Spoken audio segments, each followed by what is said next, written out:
For the second time this election season, Donald Trump has shunned the chaotic Republican presidential debate and has instead chosen to sway auto workers in Detroit. Now, in the debate battleground, his rivals clash with each other over his absence. Members of Donald Trump's campaign have dismissed the Republican debate, calling it a joke. Meanwhile, Trump's appeal to auto workers took place at an auto parts manufacturing plant owned by Drake Enterprises, where the workers are currently on strike. During his one-hour speech, Trump blasted Joe Biden over his push for electric cars in the middle of an auto workers' strike. However, Biden became the first president in the U.S. to walk a picket line as he joined the United Auto Workers Union in Detroit. Trump has accused Biden of being hostile to the auto industry and insists Biden's electric vehicles agenda would ultimately lead to a loss of jobs. Endorse Donald Trump. Donald Trump spent Wednesday night courting blue-collar voters in Michigan instead of joining what turned out to be a chaotic second Republican presidential debate in California. For a man who wasn't there, Trump's presence remained heavy in the room as his 7 Republican rivals used the debate to attack him. Among them, Florida Governor Ron DeSantis called out Trump for being missing in action and for adding trillions of dollars to the national debt, saying, quote, "He should be on this stage tonight. He owes it to you to defend his record." This comes after months of avoiding direct conflict with the former president, as DeSantis's poll numbers plunged from previously being a viable Trump alternative. Former New Jersey Governor Chris Christie, who is a frequent Trump critic, accused Trump of being afraid, calling him Donald Duck for ducking the debate.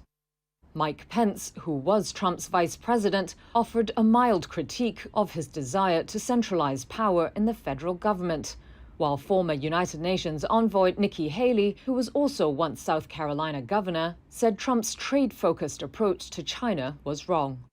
The Republican rivals also hit out at Democratic President Joe Biden and, even more so, at one another. But as the debate ended, none of the 7 candidates on stage appeared to have secured any sort of breakout moment that could loosen Trump's grip on the primary contest. The former president's 4 criminal indictments went virtually unmentioned during the 2-hour broadcast. Trump leads his nearest rival for the nomination by 37 percentage points in a recent Reuters Ipsos poll. Minutes before the debate kicked off, Trump delivered a speech to striking auto workers in the battleground state of Michigan, telling them their pay talks with America's 3 biggest car makers didn't matter because Biden's push for electric vehicles was about to kill all their jobs. Biden's mandate isn't a government regulation. It's a government assassination of your jobs and of your industry. The auto industry is being assassinated. And it makes no difference what you get. Wednesday marked the second time Trump has shunned the GOP debate this election cycle. Do me a favor. Just get your union guys, your leaders, to endorse me. Okay? And I'll take care of the rest. Trump's decision signals a focus on beating Biden rather than the Republican contenders who trail him badly in the polls.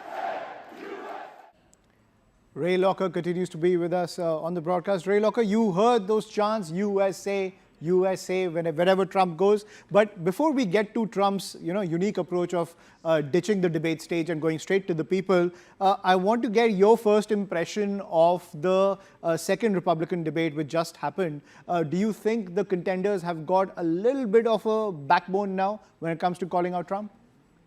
Well, I think some of them are seeing the necessity of doing something about Trump. I mean, they can't beat him if they don't take him on. They can't win if they pretend he's, not existing, not a presidential candidate. DeSantis showed a little bit of backbone, following up on what Nikki Haley said in the first debate, talking about the increase in the federal debt because of Trump. Yeah, which was definitely because of Trump. But guess what? They're planning to repeat many of the same policies, tax cuts, but no real cuts in spending. And so, I mean, it was something, but I don't think any of them advanced themselves. And we have a problem in this country we've had for a long time with the presidential debates or debates of any kind. Everybody expects there to be some knockout moment when really what you want to see is somebody who has some level of competence, who shows that they can think on their feet and analyze problems. And we've devolved into looking for, some gotcha moment, whether totally dismantle somebody. And, every once in a while that happens, but that's not really what it's all about, or it shouldn't be what it's all about. And so you have all these people who were on the stage last night making these wild roundhouse swings, trying to knock out one of their opponents. And instead, most of them just looked ridiculous. Right. And Vivek Ramaswamy, he caught a lot of people's attention at the beginning of his campaign. What sense did you get from him? Do you think he's run out of fuel? I don't even know where this guy came from, how he gets on this stage, why anybody believes in him. I understand the interest in him in India, of course. But wow, he doesn't seem to know anything about anything. He talks about calling for an end to birthright citizenship.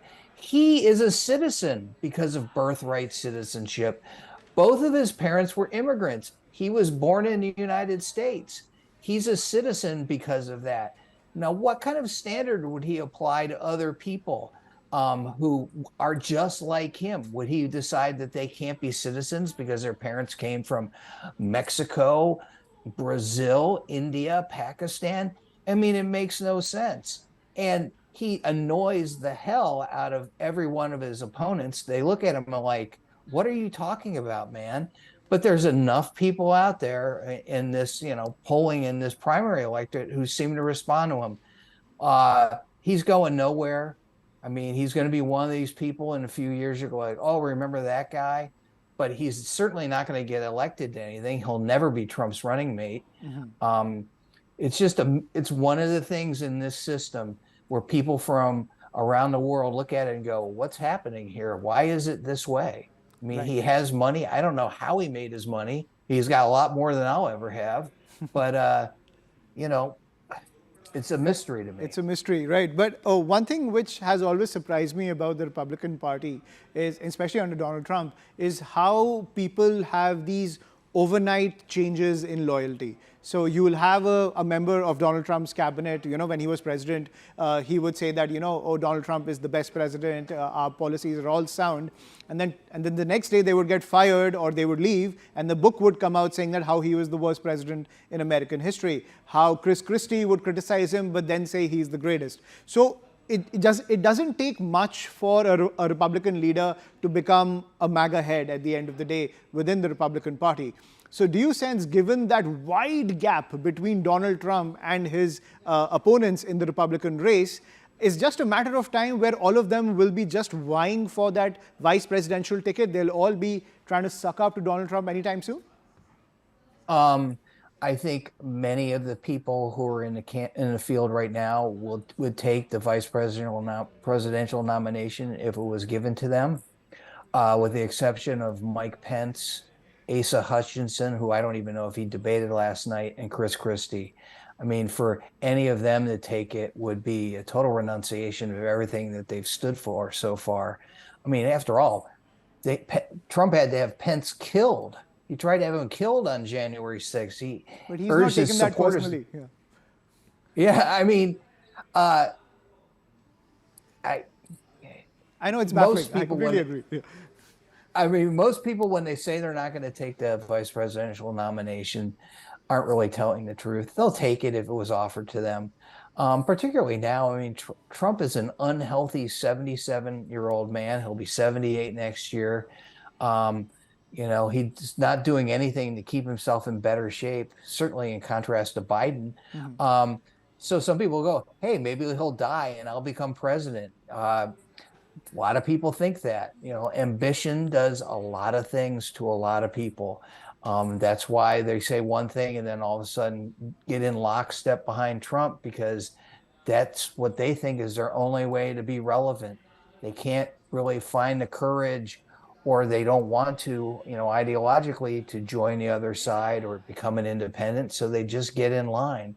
It's sad. I mean, you look at people like Liz Cheney, Adam Kinzinger, two House members who were on the January 6th committee, lifelong Republicans who found the courage to say, hey, this is wrong.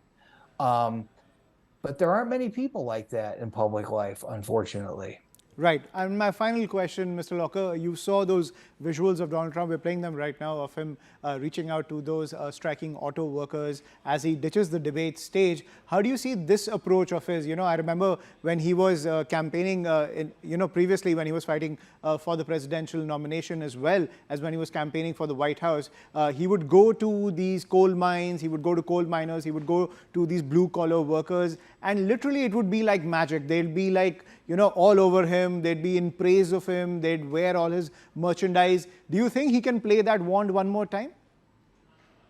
Well, he's going to try. There's been reports since that event yesterday that said, interview the people who were there they weren't union workers. They weren't auto workers. They were props.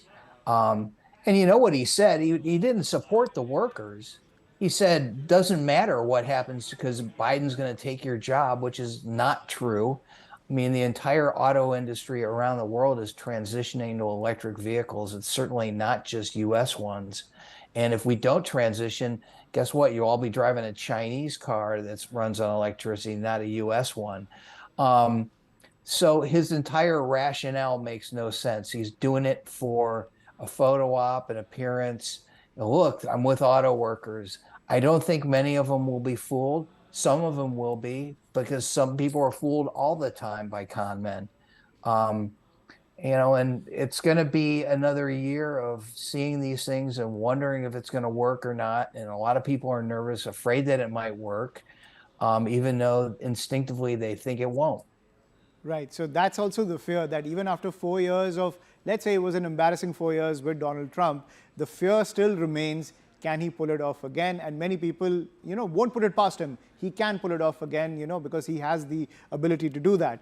Thank you, Ray Locker, for sharing your perspective on the political dynamics surrounding U.S. politics.